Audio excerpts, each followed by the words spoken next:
Hello folks, this is David Hurley of EasyChessTips.com, your pub chess bluffer, now reporting to you from Hull in the UK, where the British Chess Championships are taking place.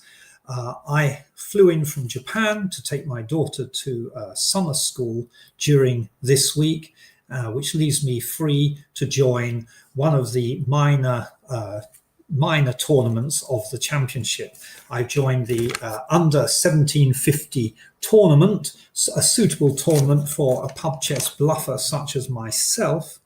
And yesterday I arrived in Hull at lunchtime. I didn't know who I'd be playing or whether I'd be black or white. But anyway, I got here in time to play my first game. It turned out that I was black. My opponent was a 15-year-old club player called Avrideep Nayak. And I have a lot of respect for 15-year-old club players because back in 2016, I lost 2 days in a row to 15-year-old club players. So I knew I'd be in for a tough game at this level. My opponent opened with e4, and so I responded with the French defense. Yes, he came with d4, d5.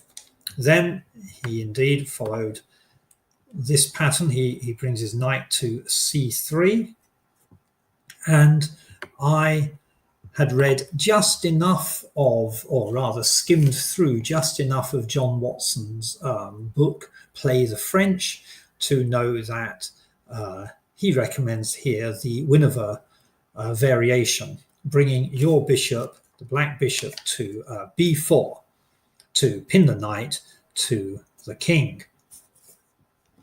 At which point we had e5, and then I came in with c5 and a6, attacking my bishop. So now I have to make a decision. Am I going to go for the exchange or retreat? Well, the whole point of this setup is to swap off and double those pawns there. And so here we have the beginnings of classic Winawer variation. However, I have to say that the pub chess bluffer's knowledge of openings only runs to the first few moves, and that was about as far as my knowledge of the Winawer went as of yesterday when I was playing this game. Before I go further with the game, I will show you the moves that should follow if you're going to play a typical Winawer variation. The knight comes across to e7, the queen comes out here, eyeing up this undefended g pawn over here. And I have here a comment by John Watson in Play the French about this setup, in which he says this is the quintessential Winawer variation, the subject of ceaseless testing since Alexander's win over Botvinnik in 1946. With 7, queen to g4, white is trying to exploit black's lack of a dark square defender and provoke weaknesses on the king side. Given white's long-term structural disadvantage, the doubled c-pawns here, the first player, white, needs to utilize his bishop pair and his cramping e5 pawn this makes the king side, where he has more space, a natural area in which to proceed. What are black's points to consider? It says black will often have a lead in development, particularly if white takes time to grab that undefended pawn, and black can then succeed in eliminating at least part of white's center by c takes d4 and a subsequent attack on e5. And he points out that, as in many modern openings, both sides, and especially black, will frequently play on both sides of the board. And what's more, whether and how black and white should open the game varies from case to case, as you would expect. Here, John Watson's recommended move for black is queen to c7. He's gone back to this preference. In his first edition, that's what he recommended. Then in later editions of his book, he recommended here, instead of queen c7, castling. But now he said he's returning to his old poison pawn variation.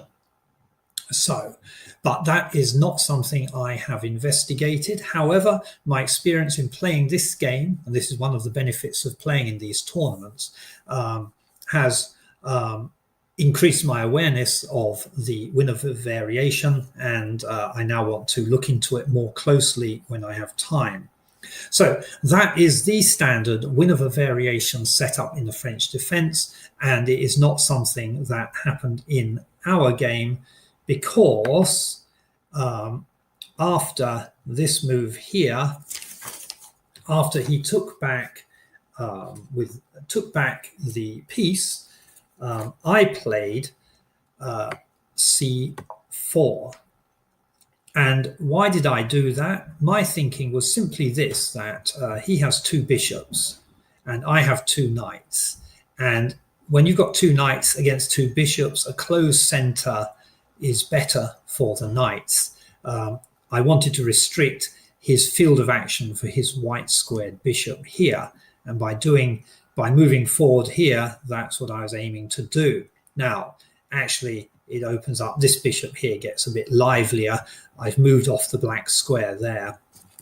But anyway, that was my level of thinking, which my good chess friend Charlie Story criticized in some detail last night, which was also very beneficial, some post-game training with Charlie Story and Paul Robson in a pub, the Punch I think it's called, or the Punch Hotel or something, just across from the City Hall where the chess championships are going on.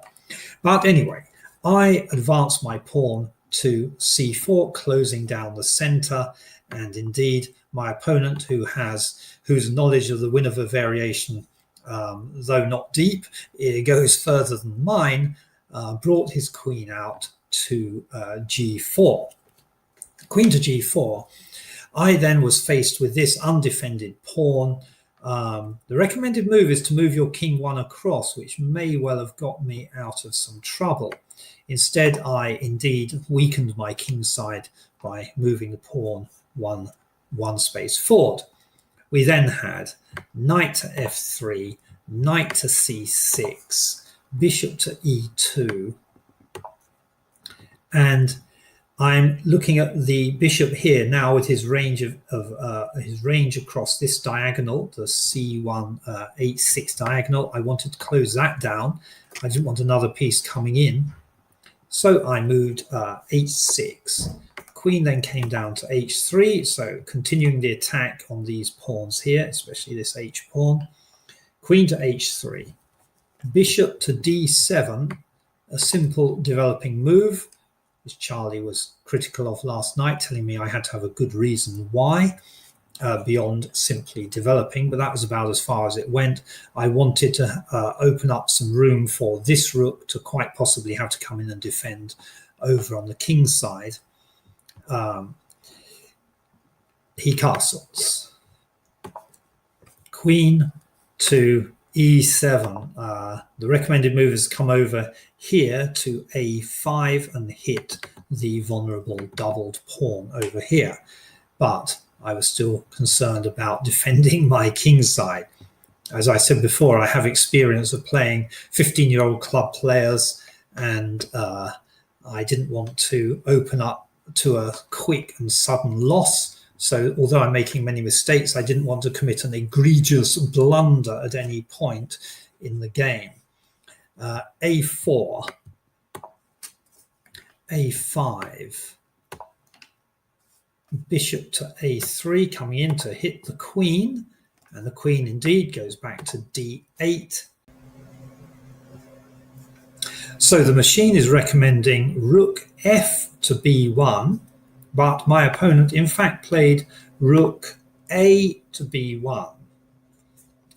I then played B6, and he brought his bishop back to C1, again putting pressure over here on this pawn. Indeed, I moved my knight. This is one of my better moves in the game, I think. I'm trying to keep in mind Jeremy Silman's advice that when you have a piece that's not engaged in the action, especially a knight, to find a square where you'd like it to be and find a way to get it there. The square I want this knight to land on is f5, looking at this pawn here, and later on perhaps this bishop down here, or this weak pawn here. So I want to get my knight forward, active both in defense of this h-pawn and with attacking options down here on the king side in the center. But as well as that, by moving my knight back here, I open up an attack by my bishop on what is now an undefended a-pawn. And indeed, my opponent took his rook back to a1. I then had the time to bring my knight through, but the engine doesn't seem terribly impressed by this move. Knight to f5, bishop to g5 is what happened next. Knight to f5, bishop to g5. He comes straight in here. If I take with my pawn, the queen will grab the rook. I didn't do either of those moves. This is a weakening of my position. I now have 4 pawns not supporting each other at all. Sure, I'm attacking the bishop. So f6. He does indeed take e, takes f6. Knight takes f6. This knight is aiming for this hole here. This is a big hole in my position, and he'd certainly seen that. But in this moment, he moved here, opening up, weakening his own king's position. But perhaps he feels his king is not in any danger at all, given my position. g4. So yes, I move knight to d6. He then hops in with knight to e5. So the machine is recommending that I move my knight back here, which would have been a good move. But I thought it would have been a good move because it's attacking this bishop, which is unprotected, and also adding defense to this pawn. However, I thought I'd attack the bishop in another way by coming down here and also hitting on this pawn. What I had in mind was swapping off this bishop with this knight and grabbing this pawn. As you'll see, that's what happened. So knight to e4, knight d to e4. He then takes this pawn with his bishop, and you can see that's actually a mistake. If I had seen what the machine can see and moved my knight here back to its home base, we would then have a double attack on the bishop, and the bishop is pinned to the queen. So the bishop would fall and I would be a piece up. But unfortunately, I was fixated on my own plan, which was to take this pawn. It's a mistake. The queen can now escape, which she does. And I thought I'd got myself out of trouble, but in fact, I missed a big opportunity to win the game there. He moved his queen then to f3. Queen to f3, g5, king to g2. Yeah, he should have moved his pawn first. Later in post-game analysis, he said that, but he moved his king here, which the advantage begins to flow. Well, the machine is thinking, perhaps, well, white still has a clear advantage according to the machine. But I move my king up to e7, not my queen. And oh yes, that is something which we both missed. He could have moved his queen over here and got in a check, and I'd have had to have just moved back again, a wasted move. tempo going to my opponent. But fortunately for me, he moved h4, and I then moved queen to g8. And he's not, maybe he hasn't even seen this move here. Queen to g8. He then moved knight. He decided to take knight takes g7. Knight takes g7.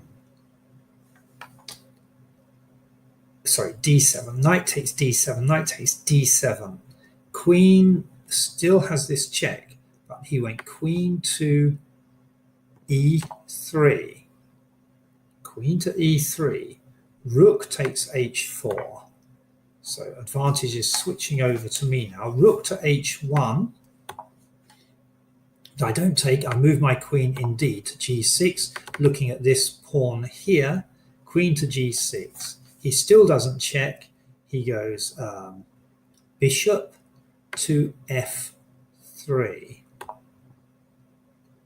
Knight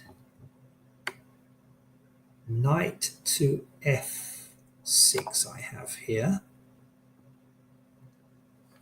Rook takes h4. G takes h4. G5 is recommended, but, or moving, G5 is what he did, G5. And then I went knight to e4, knight to e4, bishop takes the knight, queen, the recommended move, does it not recommend the queen at all? Queen takes the bishop, check. Queen takes the bishop, we come in here. See, black has a very slight advantage here with his extra pawn. At this point, the game was mine to win. Where are we? D takes e4. Rook to e1. Rook to e1. And rook indeed to g8. King to h3. Rook takes pawn. Rook takes e4. And this is where I made a mistake. In the post-game analysis, my opponent said you should have advanced. Let's see what happens if we do advance it here.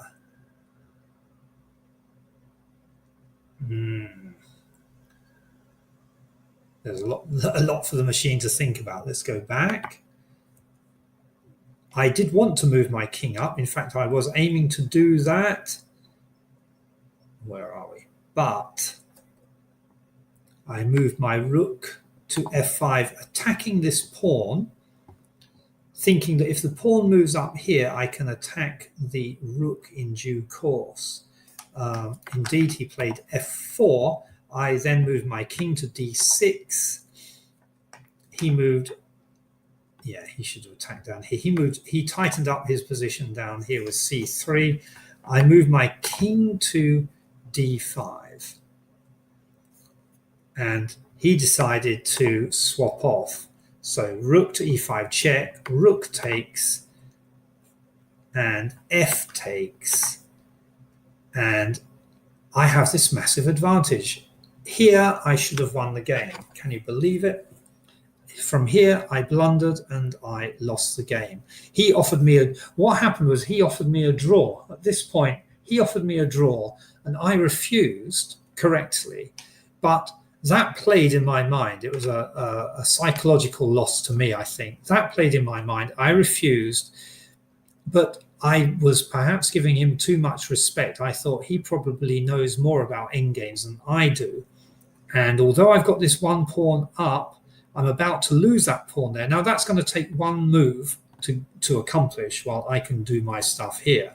I should have pushed on. But here I made a big mistake.